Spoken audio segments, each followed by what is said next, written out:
지난 14일 공부지왕 2부 언어영역편이 오픈하였습니다. 그리고 학생들이 많은 댓글을 올려주었습니다.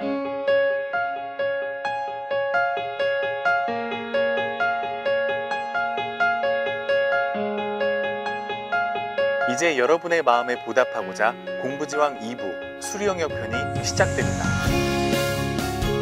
이번 수리영역편에서는 앞선 언어영역과 같은 학습법이 적용됩니다. 하지만 영역이 다른 만큼 분명한 차이가 있는데요. 어떤 차이점이 있을까요? 먼저 이번 편의 주인공부터 소개합니다. 수리영역편의 멘티 손명희 학생. 손명희 학생은 검정고시를 준비하고 있는 18세 자연계 학생입니다. 언수의 평균 3에서 4등급의 중위권 학생인데요. 검정고시부터 수능까지 혼자서 준비하는 막막함에 공부지왕 2부에 참가 신청을 하게 되었습니다. 그리고 명희 학생을 도와줄 수리영역의 멘토 이대경 공부왕. 어려서부터 목표를 하던 경희대 한의학과에 당당히 합격한 공부왕입니다. 과연 이들의 수리영역 멘토링에는 어떤 특별함이 있을까요?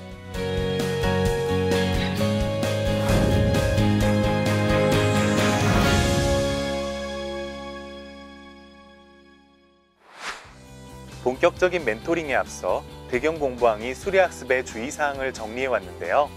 대경 공부왕은 수리학습에서 어떤 것을 강조하는지 들어보시죠.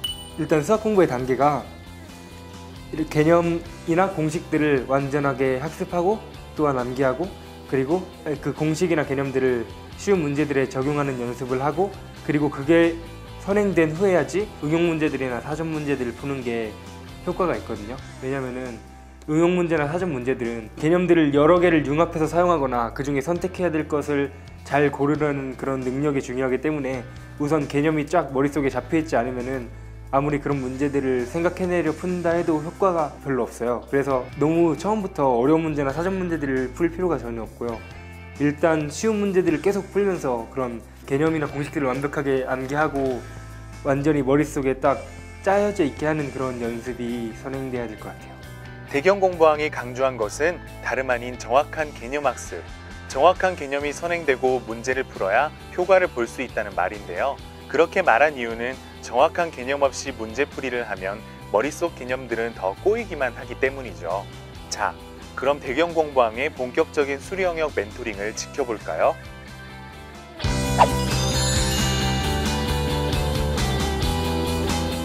일단 수리를 보면은 풀이 엄청 정확해. 근데 대소관계에서 네가 반대로 쓴 것 같아. 그치? 근데 준영은 둘 다 그랬어. 명희 학생, 풀이는 정확했지만 작은 개념의 실수가 동일하게 반복돼 두 시험 모두 틀렸네요. 만약 이것이 실제 수능이었다면 실수가 아닌 실력으로 평가받았겠죠? 그렇기 때문에 수리영역 역시 또 한 번의 자체 시험을 통해 부족한 개념을 점검하고 보충하는 것이 중요합니다. 자, 그럼 멘토링을 계속 지켜볼까요? 이거는 이때 맞았는데 지금 틀렸어. 하나 경우에서 잘못 쓴 거. 그런 거 같네요. 이게 너가 확실히 모르는 거랑, 그러니까 네가 거의 지금 한쪽만 맞은 건 다 실수로 틀린 거지. 그러니까 되게 실수로 틀린 것만. 티가 확 나네요, 여러 번 풀어보니까. 그지?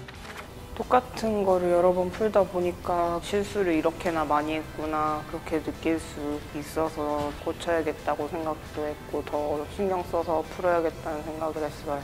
실수가 많아 줄여야 한다는 명희.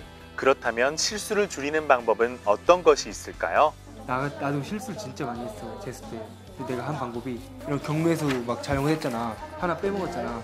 그러면은 막 경로에서 빼먹지 않고 세기 이런 걸 적고, 그다음 내가 실수 노트를 하나 따로 만들었단 말이야. 실수를 줄이기 위한 대경 공부왕의 비법은 바로 실수 노트 작성입니다. 수능이 한 5개월 정도 남았을 때 모의고사를 봤는데 다 실수로 틀린 것들인 거예요. 그래가지고 정말 실수에 대한 부분에 대한 학습도 필요하다고 생각이 들었어요. 그래가지고 실수 노트를 만들 방법을 구상해내고 또 실천했던 것 같아요. 대경 공부왕이 말한 실수 노트는 이렇습니다. 작은 실수라도 한 번 보고 그냥 넘어가는 것이 아니라 틀린 문제마다 실수한 내용을 따로 정리해 한 권의 노트로 만드는 것이죠. 그리고 이 실수 노트를 반복적으로 읽어 자신이 어떤 유형의 문제에서 어떤 실수를 잘하는지 각인시키는 겁니다. 이제 실수노트 학습법이 이해되셨나요? 자, 그럼 또 다른 수리 영역 학습법은 무엇인지 계속 보시죠. 문제를 풀 때 되게 답은 맞췄어도 내가 그 문제를 진짜 아는지 모르는지 모르는 경우가 진짜 많거든. 그래가지고 나는 답 채점이랑 풀이 채점을 따로 했어. 대경 공부왕이 제시한 또 다른 수리 학습법은 정답과 풀이 과정을 따로 채점하는 것인데요. 어떻게 하는 학습법인지 직접 보시죠. 그래가지고 번호가 있잖아. 그럼 동그라미가 2개였어. 일단 답 맞은 거랑 풀이 채점 따로 해가지고.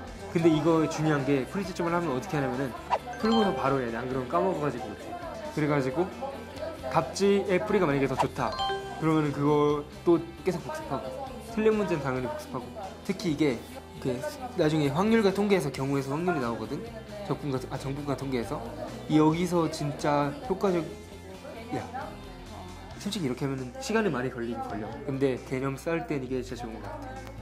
우선 수학 문제를 공부할 때 중요한 것은 답만 맞추는 게 중요한 게 아니라 정확히 아는 것이 중요하니까 풀이 채점을 같이 진행하는 건데요. 자기의 풀이 방법 말고 더욱더 창의적인 풀이 방법을 얻을 수 있고, 또한 자신의 풀이 과정이 정확한 풀이 과정인가를 확인할 수 있는 기회로 삼아서 더 좋고 효과적이라고 생각해요. 대경 공부왕이 추천한 학습법은 이렇습니다. 시험이 끝난 직후 해설서나 해설 강의를 보고 한 문제에 2번 채점을 합니다. 한 번은 정답만, 그리고 한 번은 풀이 과정만.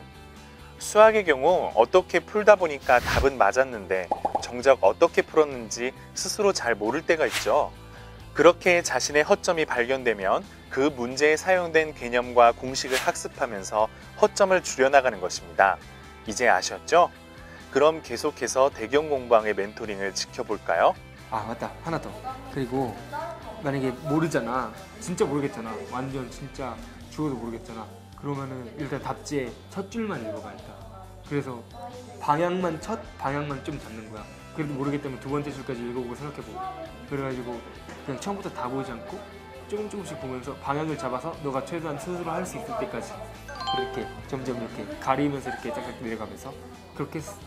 문제에 대해서 어떤 개념을 사용할지 생각하는 능력이 되게 중요한데, 우선 모르는 문제에 대해서 답지 전체적인 내용을 바로 보게 된다면 스스로 생각할 수 있는 기회를 없애버리는 거잖아요. 아예 그 문제에 대해 생각할 여지를 없애는 것이 아니라 그 문제의 약간의 첫 부분만 보고 그 문제를 어떻게 접근할 것인가 라는 그런 방향적인 부분만 잡고 나머지 풀이는 혼자서 스스로 해나가려고 노력을 한다면 그 문제에 대해 풀 수도 있으면서 또한 생각하는 능력도 할 수 있는 좋은 방법이 될 거라고 생각해가지고 그런 방법으로 학습을 하게 됐어요. 대경 공부왕이 이번에 알려준 학습법은 이렇습니다. 아무리 혼자 고민해도 안 되는 문제는 해설서를 보는데요.